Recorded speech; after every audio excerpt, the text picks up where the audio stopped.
लेकिन आइए एक प्रमुख रचना जिसको बाबा श्याम ने स्वयं मेरी झोली में डाला, बाबा श्याम की कथा। कौन है ये खाटू वाला, कौन है ये तीन बाणधारी, क्यों है सिर्फ शीश के साथ श्रृंगार स्वरूप। जहां सन 2000 से पहले गिने चुने गिनती के भक्त जाते थे, ऐसा क्या हुआ कि सन 2000 के बाद आज गिनती करनी मुश्किल हो रखी है कि दरबार में कितनी प्रेमी जाते हैं। मेरी गुजारिश, ज्यादा देर नहीं, सिर्फ 10 मिनट मुझे दे दीजिएगा।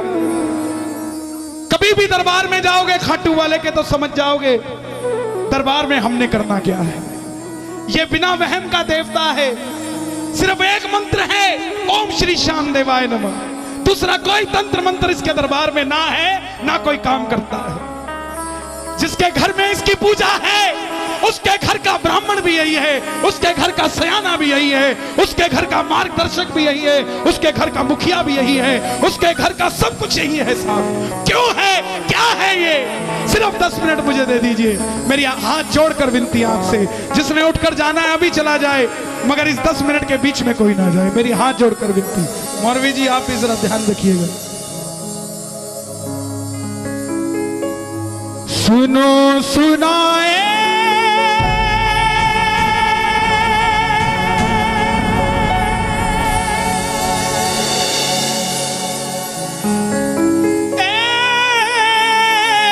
एक कहानी, कैसे बनाए शीश का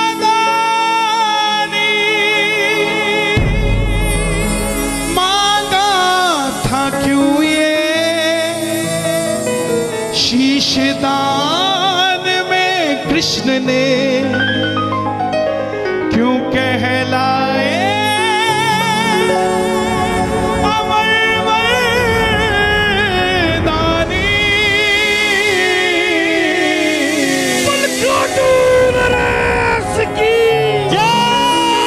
हरे का तू है, हमने भी तुझको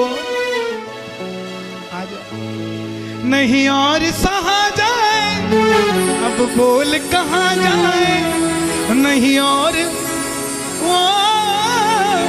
कहाँ जाए। तो जो सुनना चाहते हैं बाबा की कथा, जरा दोनों हाथ खोलकर, हरे का तू है सहारा सामरे, हमने भी तुझको है पुकारा सामरे।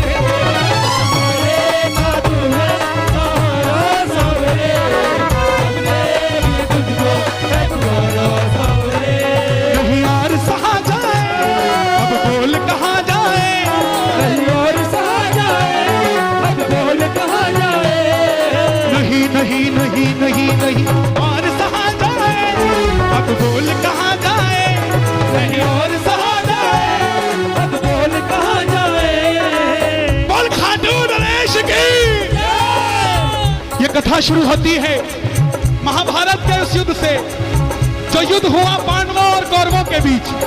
कौरवों की रखवाली कन्हैया की सेना कर रही थी और पांडवों की रखवाली गोविंद मेरो है, गोपाल मेरो है, गोविंद मेरो है, गोपाल मेरो है, गोविंद मेरो है, गोपाल मेरो है। शिवा के बिहारी नंदलाल मेरो है, शिवा के बिहारी नंदलाल मेरो है, गोविंद मेरो है, गोपाल मेरो है, गोविंद मेरो है, गोपाल मेरो है। कौन है ये खाटू वाला? पांडवों में भीम, भीम के पुत्र हुए घटोत्कच और घटोत्कच के पुत्र हुए महाबली बर्बरीक। बोलिए महाबली बर्बरीक की। बाल बर्बर थे, घुंघराले थे, इसलिए नाम पड़ा बर्बरीक। जन्म लेते ही 14 बरस की आयु ग्रहण की। जैसे डॉक्टर का बच्चा डॉक्टर बनने की सोचता है, इंजीनियर का इंजीनियर, क्षत्रिय परिवार से थे, कुछ शक्ति प्राप्त करने की सोची। माँ के पास गए, माता मौरवी के लाल हैं, बोलिए मौरवी नंदन की। और कुछ कहते हैं अहलावती के लाल की। माँ माँ के पास गए, माँ मैं भी कुछ शक्ति प्राप्त करना चाहता हूँ। माँ ने दुर्गा की तपस्या करने के लिए कहा और शिव के बिना शक्ति अधूरी, शक्ति के बिना शिव अधूरे। निकल पड़े बर्बरीक भोलेनाथ को मनाने। प्रेम से भोले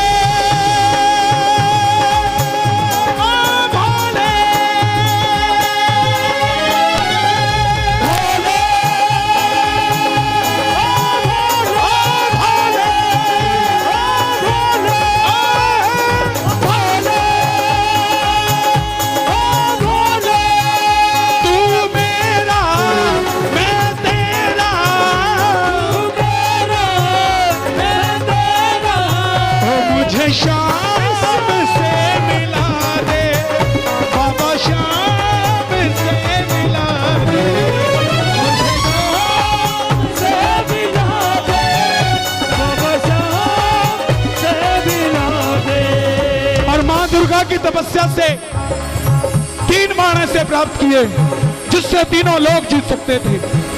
जब इंसान के पास धन आता है तो खर्चने का मन आता है, और जब शक्ति आती है तो इस्तेमाल करने का मन आता है। माँ के पास गए, माँ मैं भी इस महाभारत के युद्ध में भाग लेना चाहता हूँ। माँ ने सोचा कन्हैया की सेना कौरवों के पास है, पांडव कमजोर होंगे, वचन ले लिया, बेटा जा, मगर जाने से पहले 2 वचन देकर जा। पहला वचन, हरे का तू है सहारा सावरे, हमने भी तुझको है पुकारा सावरे, हरे का तू है सहारा सावरे, हमने भी तुझको है पुकारा सावरे। और दूसरा वचन जो भगवान ने खुद निकलवाया मौरवी के मुंह से कि रास्ते में तुझसे कोई भी कुछ भी मांग ले तो इनकार नहीं करेगा, दे देगा। प्रेमियों, 3 लोगों की शक्ति तरकश में लेकर नतमस्तक होकर बर्बरीक चल पड़े। और जैसे मेरी माँ शेर की सवारी करती है, भोलेनाथ नंदी की, हमारे बाबा श्याम किसकी सवारी करते हैं? नीले घोड़े का असवार खाटू वाला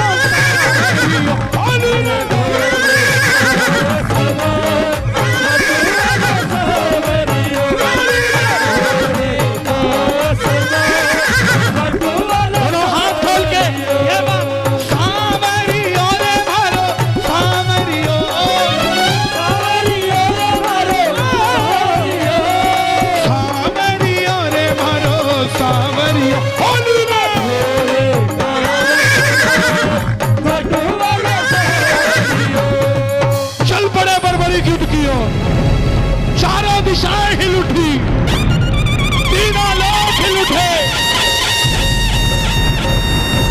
पूरे महाभारत के युद्ध में हलचल मच गई।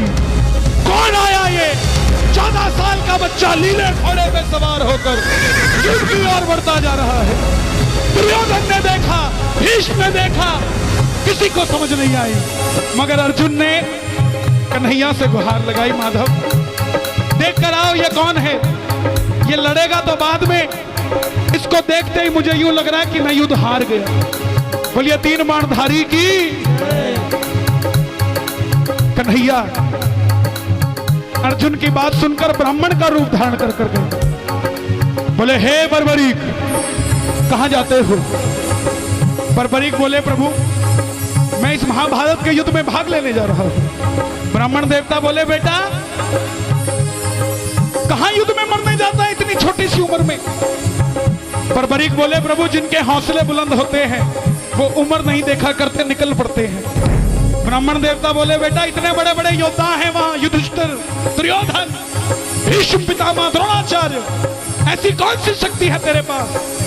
बर्बरीक बोले प्रभु आज्ञा कीजिए, मेरे जो तरकश में 3 बाण हैं इसमें से एक बाण ही बहुत है युद्ध का निर्णय करने के लिए, जिसे आप महाभारत का युद्ध कहते हैं। बोलिए 3 बाणधारी की।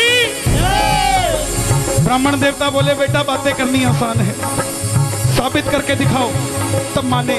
सामने पीपल का पेड़ था, बर्बरीक ने चढ़ाया प्रत्यंचा पे बाण और एक ही बाण से पूरे पेड़ के हजारों पत्ते फेंक डाले और एक पत्ता ब्राह्मण ने अपने पांव के नीचे दबा लिया। आखिर में वो बाण ब्राह्मण के पांव के ऊपर घूमने लगा। बर्बरीक बोले प्रभु पांव हटाइए, एक पत्ता आपके पांव के नीचे है। ब्राह्मण देवता मान गए, अगर बर्बरीक युद्ध में चला गया तो सबको ढूंढ ढूंढ के मारेगा। 3 बाण धारी महिमा अति भारी, 3 बाण धारी महिमा अति भारी, 3 बाण धारी महिमा अति भारी। यो खाटू बाणो सामरिया, यो खाटू बाणो सामरिया, मेरो बनहारी, 3 बाण धारी महिमा अति भारी, 3 बाण धारी महिमा अति भारी। अब ब्राह्मण देवता ने, कौन था ब्राह्मण के रूप में? मुरली वाला, छलिया, किसी का नहीं हुआ। जन्म लिया तो देवकी को छोड़ दिया, यशोदा ने पाला, यशोदा को छोड़ दिया। राधा से प्रेम किया, राधा को छोड़ दिया।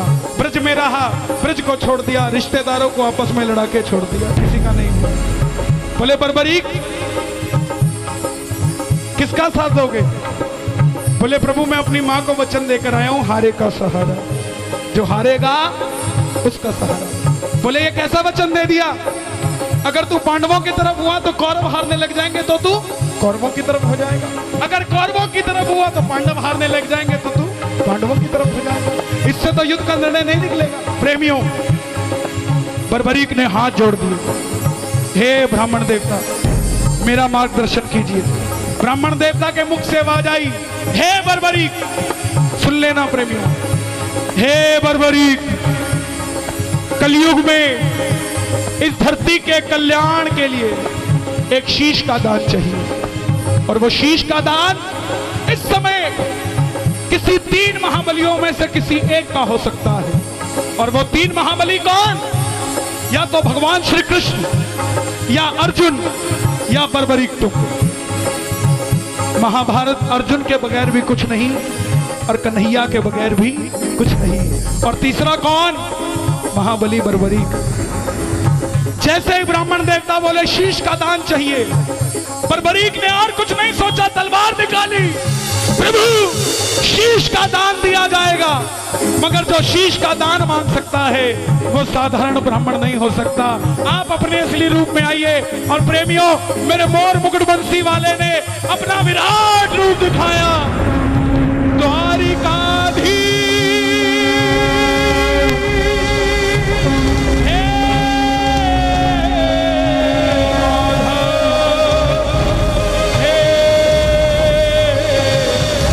कृष्णा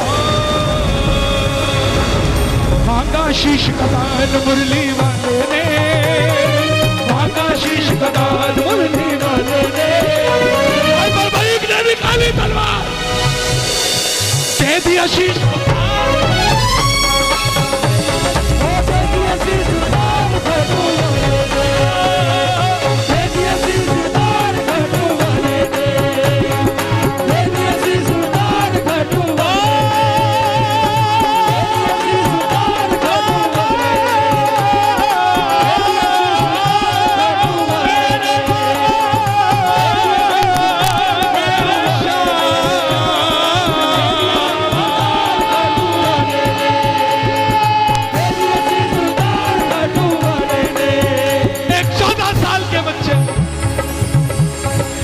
उतार कर दे।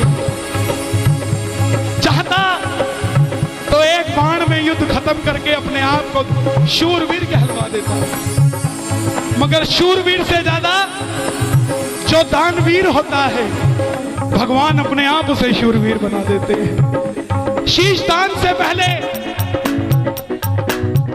कन्हैया ने पूछा तुम्हारी क्या इच्छा है? बर्बरीक के शीश से आवाज आई, हे प्रभु मैं योद्धा हूं, लड़ने आया था, लड़ नहीं पाया, मगर युद्ध देखना चाहता हूं। भगवान ने शीश को अमृत पान करवाया, और मुझे आपको बताने की जरूरत नहीं अमृत क्या होता है। खाटू का शीश पत्थर का नहीं है। अगर खाटू का शीश पत्थर का होता तो पत्थर दिल इंसान खाटू जाकर ना रोता सा। बाबा का शीश अमर है। अंत में पांडव युद्ध जीत गए, और जैसे हम करते हैं, काम अच्छा हुआ तो मैंने किया, गलत हुआ उसने किया। पांडवों ने अगर बर्बरीक ना होते तो पांचों पांडव भी ना होते। क्यों? क्योंकि घमंड में इतने चूर हो गए थे, मन में अभिमान था आया, युद्ध हमने जिताया। मन में अभिमान था आया, युद्ध हमने जिताया। खुद पैसा कमाना और अपने मुंह से खुद को सेठ कहना सेठाई नहीं है। सेठाई तब जब दिल्ली कहे। ऐसे ही खुद लड़ना और जीत जाना और अपने मुंह से खुद को शूरवीर कहना शौर्यता नहीं है। शौर्यता वो जो दुनिया कहे। लेकिन इसका निर्णय कौन करे? भीम कहे मेरी गदा ने जिताया, युधिष्ठिर कहे मेरे मार्गदर्शन ने जिताया, अर्जुन कहे मेरे बाणों ने जिताया, नकुल सहदेव कहे हमने जिताया। मन में अभिमान था आया, युद्ध हमने जिताया।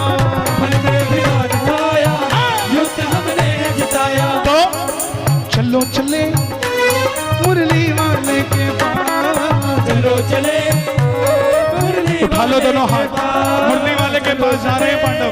जरा ताली बजा। मुरली वाले के पास, चलो चले मुरली वाले के पास। बोले हे माधव, बताओ ये युद्ध किसने जिताया? कन्हैया बोला पांडवों कैसी बात करते हो, मैं तो तुम्हारा रथ चला रहा था, मुझे क्या पता युद्ध किसने जिताया। बोले प्रभु फिर इसका मार्गदर्शन कौन करे? तब कन्हैया बोले एक बार झोली मैंने पसारी थी तुम्हारे लिए, अब तुम पांचों पांडव पसार लो झोली और मेरे साथ चलो चले उस शीश के पास। चलो चले उस शीश के पास। एक ही है जो निर्णय कर सकता है। देखिए निर्णय करने को मुरली वाला भी कर सकता था, मगर उसको पता था कि कहीं ना कहीं मेरी भी आंख लग गई होगी, शायद भूल चूक कर जाऊं, मगर बर्बरीक गलती नहीं कर सकता। भगवान जिस पे भरोसा कर ले साहब, उसके जैसा कौन होगा? कहे चलो चले उस शीश के पास, चलो चले उस शीश के पास। उठा लो दोनों हाथ, बर्बरीक के शीश के पास जा रहे, जरा ताली बजा के। शीश के पास जाकर करेंगे मुस्कुराना, जाकर करेंगे मुस्कुराना। चलो चले चले चले चले शीश के पास, चलो चले उस शीश के पास। आवाज लगाई कन्हैया ने, हे बर्बरीक, हे महाभारत के महानायक, हे मारवी नंदन, हे घटोत्कच नंदन, हे लीले घोड़े के असवार, हे तीर बाणधारी, हे दानवीर बर्बरीक, हे महायोगी, हे महाराज, बताओ तुमने युद्ध में क्या देखा? बर्बरीक के शीश से आवाज आई, हे पांडवों, किस चीज का अभिमान करते हो? मुझे पूरे युद्ध में सिर्फ और सिर्फ भगवान श्री कृष्ण का सुदर्शन चक्र चलता दिखाई दिया। युद्ध में मारने वाला भी कन्हैया था और मरने वाला भी कन्हैया था, इसके अलावा कुछ नजर नहीं आया। अर्जुन, तेरे रथ पर मुरली वाला पूरी धरती का भार लेकर बैठा था और कर्ण के रथ पे अकेला कर्ण था। वो बाण चलाता था तो भी तेरा रथ 2 कदम पीछे जाता था, तू बाण चलाता था तो भी उसका रथ 2 कदम पीछे जाता था। शक्तिशाली तू नहीं कर्ण था, मगर तेरी जीत इसलिए हुई क्योंकि तेरे पलड़े में ये मुरली वाला घनश्याम बैठा था, इसलिए तू युद्ध जीत गया साहब, जिसके पलड़े में ये मुरली वाला था। प्रेमियों, मोर मुकुट बंसी वाले को यह बात इतनी पसंद आई, वरदान दे दिया, हे बर्बरीक, तुमने जो शीश का दान दिया है, इसको अमृत पहले ही पिला चुका हूं। जैसे ही कलयुग प्रारंभ होगा, मेरी 16 की 16 कलाएं तेरे इस शीश में विराजित हो जाएंगी और मेरे श्याम नाम से घर घर में पूजा जाएगा। अगर कोई श्याम पुकारेगा तो उसकी मदद ये मुरली वाला शाम नहीं, तू खाटू वाला शाम करेगा। और तूने जो अपनी माँ को वचन दिया है हारे का सहारा, तेरे दरबार में अगर कोई पहली बार तेरी कथा सुनकर हार कर आ जाएगा, दुनिया की कोई ताकत उसे दोबारा हरा नहीं पाएगी। और तूने अपनी माँ को वचन दिया, जो भी कुछ मांगेगा तो इनकार नहीं करेगा। जा, तेरे दरबार में जू जू कलयुग बढ़ेगा, घर घर में तेरी मान्यता होगी। जैसे जैसे कलयुग बढ़ेगा तेरी शक्ति का और विस्तार होगा और तू दुनिया में लखदातारी कहलाएगा। जा, जो भी कुछ मांगने आएगा अपनी औकात से 10 गुना बढ़कर तेरे दरबार से लेकर जाएगा। प्रेमियों, यही वो खाटू वाले शाम है जो हमारे बीच आज दिल्ली में आए हैं। कलयुग के अवतार है, लीले के असवार है, अहलावती के लाल है। उठा के जरा हाथ प्रेम से कह देना, आएगा